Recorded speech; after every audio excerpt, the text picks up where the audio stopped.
Hi, I'm dgerard and this is Pivot to AI, coming to you daily. Today, we've got the best and hugest data center right here. Maybe. 2025 was a hot time for data centers in the US. The Trump administration announced in May last year it would fast-track nuclear power for AI. With AI, Vibe Nuclear. Fermi America heard the call and they dived right in to fill this much-needed gap. Fermi was founded by former Texas Governor Rick Perry, his son Griffin Perry, and Toby Neugebauer as the CEO. Neugebauer has an illustrious corporate history. He made a bundle in private equity. Then in late 2021, Neugebauer got a pile of Republican investors, such as Peter Thiel, to put money into his anti-woke bank, Glory Fi. For the people who look at the rabid capitalists of Wall Street and think they're too liberal. Culture war marketing is one thing. Making a bank work is a different thing, particularly when employees were telling the Wall Street Journal about Neugebauer's volatile temper and claimed he drank on the job. Glory Fi nearly went broke before it launched. In September 2022, it blew all the investors' cash and failed by November 2022. It got so bad, Neugebauer had to sell his mansion in Dallas, Texas, an imitation White House. Neugebauer got together with Perry Sr. and Jr. in early 2025. In June, Fermi launched with a big promise. Quote, a first-of-its-kind behind-the-meter hyper-grid campus that is expected to integrate the largest nuclear power complex in America, the nation's biggest combined-cycle natural gas project, utility grid power, solar power, and battery energy storage to deliver next-generation artificial intelligence. Unquote. Nuclear at the speed of hype. Huge, if true. The project would be called the President Donald J. Trump Advanced Energy and Intelligence Campus, or Project Matador for short. It would generate a total 11 gigawatts of power, that's 2 New York cities, on a private grid just for the data centers. Fermi wanted to build 4 new 1 gigawatt nuclear reactors, the Donald J. Trump Generating Plant, Units 1 to 4. It's not clear they got Trump's endorsement for the names. I am guessing they thought a little flattery couldn't hurt. Neugebauer told the Washington Post he could get the nuclear plants built by 2032, just 7 years, which is quite ambitious. They were trying for an expedited approval process. By July, Fermi was working on its initial public offering on the stock market. Fermi went public on October 1st. Rick Perry told Reuters, quote, this is our modern-day Manhattan project. Unquote.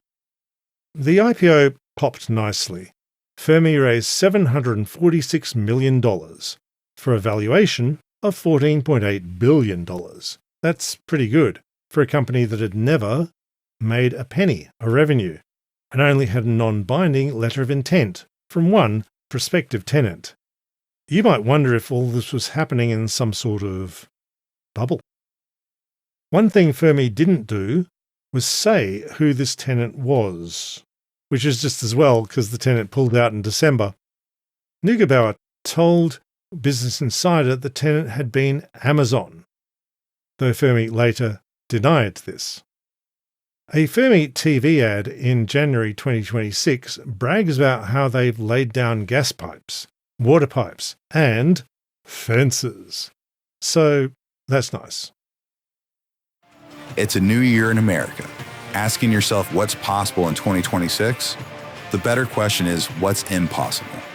Because with enough determination, tenacity, and the favor of an almighty God, the answer is nothing. So, all Fermi needs is a miracle. Unfortunately, a miracle wasn't coming. Instead, last week, a report dropped from CleanView, who track renewable energy. Quote, satellite images show the project is at least a year behind the schedule projected in its IPO filing. Unquote. In February, construction workers on the Fermi site were being laid off. Fermi said everything was progressing, but CleanView got satellite photos showing there was nothing much happening. In the fourth quarter 2025 earnings call, Miles Everson, the chief financial officer, admitted Fermi didn't have a tenant as such, but they were working hard on getting a tenant deal. In fact, they admitted they couldn't go forward unless they got a tenant deal. Fermi had blown that $746 million and it was running out of money. They admitted to shareholders they might have to sell some of the power plant gas turbines so they didn't run out of liquid cash. This news from CleanView knocked the stock price even further down than it had fallen since the IPO. On Thursday, Neugebauer spoke to Axios. Quote, Neugebauer told Axios he may have been naïve about how complex these projects are to put together, particularly the cooling systems that are essential to cool the AI chips. Unquote. Co-founder Griffin Perry dumped 15% of his shares while he could, and on Friday, Neugebauer quit as CEO. Miles Everson, the CFO, quit on Sunday. The press release calls the remaining C-suite Fermi 2.0. Even as Fermi didn't really make it to 1.0, they swear they're moving ahead with all the big plans, just as soon as they can find a tenant to pay for any of them. And in the meantime, it's the President Donald J. Trump advanced vacant lot. Thanks for tuning in to Pivot to AI. Don't forget to send this episode to one other person. Spread the word about Pivot to AI. Hit like and subscribe on YouTube. Leave a nice review in your podcast app. This helps a lot. And you can keep Pivot to AI coming out daily with just $5 into the Patreon linked in the show notes. Thank you all. I'll see you tomorrow, and bye for now.